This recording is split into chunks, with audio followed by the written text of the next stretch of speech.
People have been making an argument for years that members of Congress shouldn't be allowed to trade stock. I don't think that members of the House or the Senate should be allowed to trade stock because they have access to information that allows them to know what's going to happen before it happens. That's insider trading. That's something that you and I can't do. While having a conversation about whether or not members of Congress should be allowed to trade stock, this is what the Speaker of the House, Mike Johnson, said. The salary of Congress has been frozen since 2009. When you adjust for inflation, a member of Congress today is making 31% less than they made in that year.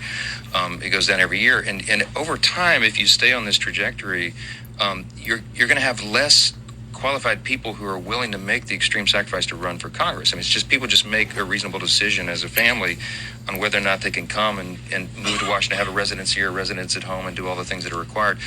So the counter argument is, and I have some sympathy, look, at least let them engage in some stock trading so that they can continue to take care of their family.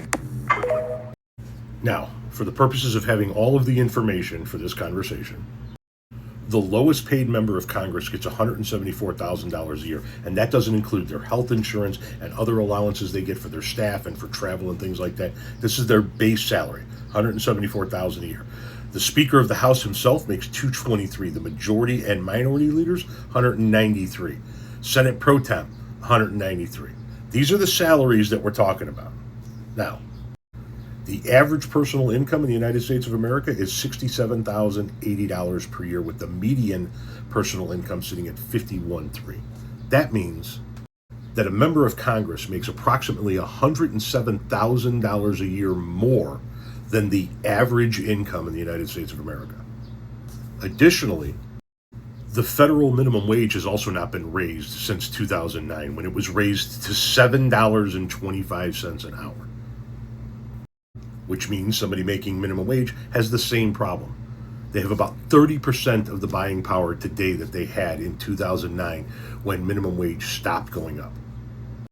So the kindest thing that I can say to the Speaker of the House is that he can kiss my entire ass, that he's going to stand at that podium and basically tell the American people that it's just too hard to make it on $174,000. And people will come into the comment section and say, but Tom, they have to have a residence in Washington, D.C. while they're there working, and they have to have a residence back in their district. Okay, let's solve that problem. Let's spend one time a predetermined amount of money to build a housing facility for members of Congress. If my wife had her way, she would just make it basic military housing.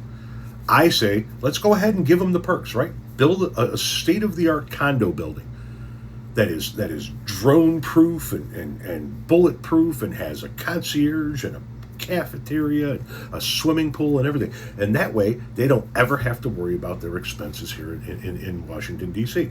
We've got a condo for you. Well, they got to travel back and forth. That's part of the job. That's part of the job they chose.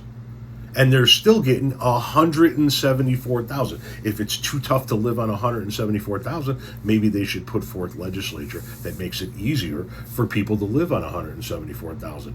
Maybe it'd make it easier for the people below them that can't get a raise to live as well. I can't believe the unmitigated sack on this motherfucker to take to the podium and tell the American people, essentially, we can't live on $174,000 a year. He's making $224,000. So we gotta allow these people to participate in insider trading because they can't make it on $174,000. Maybe they should tighten their belts.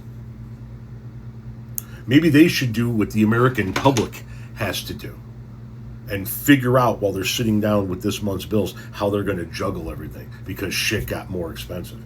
Maybe that'd light a fire under their ass to do something from a legislative standpoint that would help the American people. No, you shouldn't be allowed to trade on your stocks, trade with the knowledge that you have because you only make $174,000. I can't believe you fucking said that, man.